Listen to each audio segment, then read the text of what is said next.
ಬಸವನಾಡಿನ ಸಂಪ್ರದಾಯದ ಪ್ರಕಾರ ಸರ್ವರಿಗೂ ಶರಣು ಶರಣಾರ್ಥಿ. ಇವತ್ತಿನ ನಮ್ಮ ಈ ವಿಶೇಷ ಚರ್ಚೆಗೆ ಎಲ್ಲರಿಗೂ ಸ್ವಾಗತ. ಇಂದು ನಾವು ವಿಶ್ವಗುರು ಬಸವಣ್ಣನವರ ಒಂದು ತುಂಬಾನೇ ಶಕ್ತಿಯುತವಾದ ವಚನದ ಬಗ್ಗೆ ಮಾತಾಡೋಣ. ಈ ವಚನ ಇದೆಯಲ್ಲ, ಇದು ಬಾಹ್ಯ ಆಚರಣೆಗೂ ಆಂತರಿಕ ಅರಿವಿಗೂ ಇರೋ ವ್ಯತ್ಯಾಸವನ್ನ ಸ್ಪಷ್ಟಪಡಿಸ್ತೆ. ನಮ್ಮ ಚರ್ಚೆ ಆರಂಭಿಸೋ ಮೊದಲು ಒಂದು ಸಣ್ಣ ಮನವಿ. ನಮ್ಮ ಈ ಪ್ರಯತ್ನವನ್ನ ಪ್ರೋತ್ಸಾಹಿಸಲು ದಯವಿಟ್ಟು ನಮ್ಮ ಬಯಲನೆ ಬಿತ್ತಿ ಯೂಟ್ಯೂಬ್ ಚಾನಲ್ ಅನ್ನು ಸಬ್ಸ್ಕ್ರೈಬ್ ಮಾಡಿ. ಸರಿ, ಹಾಗಾದ್ರೆ ಈಗ ಪೂರ್ಣ ವಚನವನ್ನು ಒಮ್ಮೆ ಕೇಳೋಣ. ಏತ ತಲೆವಾಗಿದಡೇನು ಗುರುಭಕ್ತನಾಗಬಲ್ಲುದೆ, ಇಕ್ಕುಳ ಕೈ ಮುಗಿದಡೇನು ನೃತ್ಯಾಚಾರ್ಯನಾಗಬಲ್ಲುದೆ, ಗಿಳಿಯೋದಿದಡೇನು ಲಿಂಗವೇದಿಯಾಗಬಲ್ಲುದೆ, ಕೂಡಲ ಸಂಗನ ಶರಣರು ಬಂದ ಬರವ ನಿಂದ ನಿಲವ ಅನಂಗಸಂಗಿಗಳೆತ್ತಬಲ್ಲರು. ಈ ವಚನದ ಮೊದಲ ಸಾಲುಗಳೇ ಆಳವಾದ ಪ್ರಶ್ನೆಗಳನ್ನ ನಮ್ಮ ಮುಂದಿಡ್ತಾವಲ್ವಾ? ಯಾಂತ್ರಿಕ ಕ್ರಿಯೆಗೂ ನಿಜವಾದ ಭಕ್ತಿಗೂ ಇರೋ ವ್ಯತ್ಯಾಸದ ಬಗ್ಗೆ ಬಸವಣ್ಣನವರು ಇಲ್ಲಿ ಏನ್ ಹೇಳಕ್ ಪ್ರಯತ್ನಿಸ್ತಿದ್ದಾರೆ? ಹೌದು, ಇಲ್ಲಿ ಕೊಟ್ಟಿರೋ ಮೊದಲ 3 ದೃಷ್ಟಾಂತಗಳಿವೆಯಲ್ಲ, ಏತ, ಇಕ್ಕುಳ ಮತ್ತೆ ಗಿಳಿ, ಇವು ಬಾಹ್ಯ ಅನುಕರಣೆಯ ಮಿತಿಯನ್ನ ತೋರಿಸ್ತವೆ. ನೋಡಿ, ಏತ ತಲೆವಾಗಿದಡೇನು ಅಂದಾಗ ಅದು ಭೌತಿಕವಾಗಿ ಬಾಗುತ್ತೆ. ಆದ್ರೆ ಅದರಲ್ಲಿ ಗುರುವಿಗೆ ಶರಣಾಗೋ ಭಕ್ತಿ ಇರೋದಿಲ್ಲ. ಅದು ಕೇವಲ ಒಂದು ಕ್ರಿಯೆ ಅಷ್ಟೇ, ಭಾವವಿಲ್ಲದ ಆಚರಣೆ. ಸರಿ, ಅಂದ್ರೆ ಇಕ್ಕುಳದ ಉದಾಹರಣೆಯೂ ಇದೇ ರೀತಿಯಲ್ವಾ? ಅದು ಕೈ ಮುಗಿಯೋ ಹಾಗೆ ಕಾಣುತ್ತೆ, ಆದರೆ ಖಂಡಿತ. ಆದ್ರೆ ಅದರಲ್ಲಿ ಕಲೆ ಅಥವಾ ಭಾವನೆ ಇರೋದಿಲ್ಲ.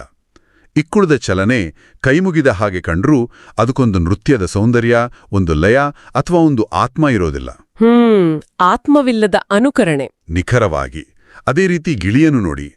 ಗಿಳಿ ವೇದವಚನಗಳನ್ನ ಉರುಹೊಳಿಬೋದು, ಆದರೆ ಅದರ ಅರ್ಥವನ್ನ ಗ್ರಹಿಸಿ ಲಿಂಗವೇದಿ ಆಗೋಕೆ ಸಾಧ್ಯನಾ? ಸಾಧ್ಯವಿಲ್ಲ. ಇಲ್ಲಿ ಲಿಂಗವೇದಿ ಅನ್ನೋ ಪದಕ್ಕೆ ಸ್ವಲ್ಪ ಹೆಚ್ಚಿನ ಒತ್ತು ಕೊಡಬೇಕು ಅನ್ಸುತ್ತೆ. ಹೌದು, ಖಂಡಿತ. ಲಿಂಗಾಯತ ತತ್ವದ ಪ್ರಕಾರ ಲಿಂಗ ಅಂದ್ರೆ ಕೇವಲ ಪೂಜಿಸುವ ಒಂದು ವಸ್ತು ಅಲ್ಲ, ಅದು ನಿರಾಕಾರ ಪರತತ್ವದ ಸಂಕೇತ.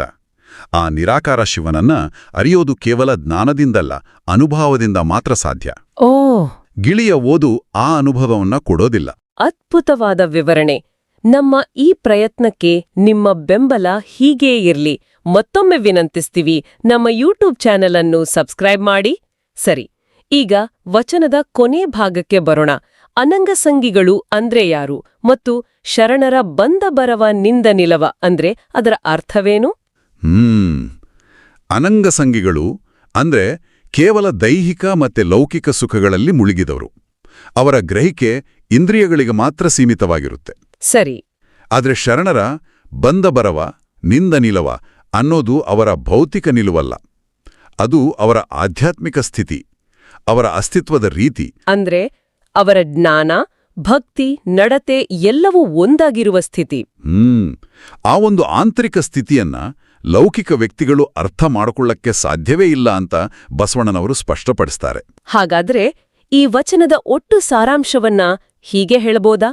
ನಿಜವಾದ ಆಧ್ಯಾತ್ಮಿಕತೆ ಅನ್ನೋದು ಹೊರಗಿನ ಆಚರಣೆಗಳಲ್ಲಿಲ್ಲ, ಅದು ಆಳವಾದ ಆಂತರಿಕ ಅರಿವು ಮತ್ತು ಅನುಭವದಲ್ಲಿದೆ ಅಂತ. ಹೌದು, ಸಂಪೂರ್ಣವಾಗಿ ಸರಿ. ಈ ವಚನ ಇದೆಯಲ್ಲ, ಇದು ಕೇವಲ ನಂಬಿಕೆಯನ್ನಲ್ಲ, ಅರಿವನ್ನ ಮುಖ್ಯವಾಗಿಸುತ್ತೆ. ನಮ್ಮ ಕ್ರಿಯೆಗಳಲ್ಲಿ ಪ್ರಾಮಾಣಿಕತೆ, ಆಂತರಿಕ ಶುದ್ಧಿ ಇಲ್ದಿದ್ರೆ ಆ ಕ್ರಿಯೆಗಳು ನಿಷ್ಪ್ರಯೋಜಕ ಅನ್ನೋದೇ ಬಸವಣ್ಣನವರು ಕೊಡುವ ಸಂದೇಶ. ಈ ವಚನದ ಬೆಳಕಿನಲ್ಲಿ ನೋಡಿದಾಗ ನಮ್ಮ ಇವತ್ತಿನ ಜ್ಞಾನಾರ್ಜನೆಯ ವಿಧಾನಗಳು, ನಮ್ಮ ಆಚರಣೆಗಳು ಇವೆಲ್ಲ ಕೇವಲ ಗಿಳಿಪಾಟ ಅಥವಾ ಯಾಂತ್ರಿಕ ಕ್ರಿಯೆಗಳಾಗ್ತಿವೆಯಾ ಅಂತ ನಾವು ನಮ್ಮನ್ನೇ ಪ್ರಶ್ನೆ ಮಾಡ್ಕೋಬೇಕಾಗತ್ತೆ ಅಲ್ವಾ? ಖಂಡಿತವಾಗಿಯೂ. ಇದು ಇಂದಿಗೂ ಅತ್ಯಂತ ಪ್ರಸ್ತುತವಾದ ಪ್ರಶ್ನೆ.